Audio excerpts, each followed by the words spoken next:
Hi everyone, welcome back to my channel. It's Rimpa. তোমরা সবাই কেমন আছো? শরীর খুব ভালো আছে আর আমি অনেক ভালো আছি। তো আবার চলে আসলাম একটা নতুন ভিডিও নিয়ে। ভিডিওর কারণ তো নিশ্চয়ই সবাই জানো, আজকে রাখি। তো আমি সকাল সকাল রেডি হয়ে গেছি, এবার বাজারে যাব। তো রাখি টাকিগুলো কিনে আনবো। সো ভিডিওটা কন্টিনিউ দেখতে থাকো। আর আমি যেদিনকে এখানে এসেছি সেদিনকে ভেবেছিলাম ভিডিও নেব, কিন্তু ভিডিও করা হয়নি কারণ ওয়েদার অনেকটা খারাপ ছিল। আমি খুব তাড়াতাড়ি চলে এসেছি, বাবা গেছিলো। তো যাই হোক, চলো ভিডিওটা দেখতে থাকো। তো আমি টোটো পেয়ে গেছি। তো আমি এখন যাব বাজারে। বাজার থেকে রাখি মিষ্টি এগুলো নেওয়ার আছে, এগুলো আমার কেনা হয়েছিল না। তো যাই হোক, আমি এখান থেকে রাখি নিয়ে মিষ্টি নিয়ে নিয়েছিলাম।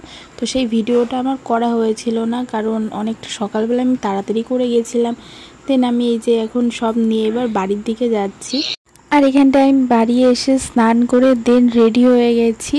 তো আর এখানটায় সব কিছু গুছিয়ে নিয়েছিলাম। আর সেদিনকে আমাদের সোমবার ছিল, তো ওই জন্য আমাদের নিরামিষ ছিল। তো যাই হোক, সকালবেলায় বেশি কিছু করা হয়েছিল না, শুধু লুচি, আলুর তরকারি, মিষ্টি, তো এগুলোই ছিল। তারপরে ভাই আসে, ভাইকে আমি আগে ধান দুবলো দিয়ে নিয়েছিলাম। তো এটা 3বার দিতে হয়, তো আমি 3বার ধান দুবলো দিয়ে নিলাম।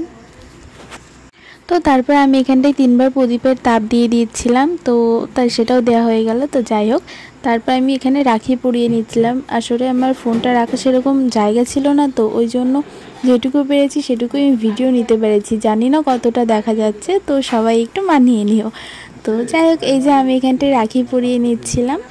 তো তারপর এখানের জন্য রাখি পরাতে পরাতে কি একটা বলে হাসছিলাম। তো যাই হোক, সেটা আমার মনে নেই। তারপর আমার এখানটায় রাখি পরানো হয়ে গেছিলো। তো তারপর আমি এখানটায় মিষ্টি খাইয়ে নিচ্ছিলাম। দিয়েছিলাম। আর মিষ্টির পরে তো জলটা দিতেই হয়, তাই না? তো যাই হোক, জল টল দিয়ে তারপর এটা নিয়ে মজা করছিলাম যে আমার গিফটটা দে। তো আমার যে গিফটটা দিয়েছিল সেটা আমার ভিডিওটা পরে আর নেওয়া হয়েছিল।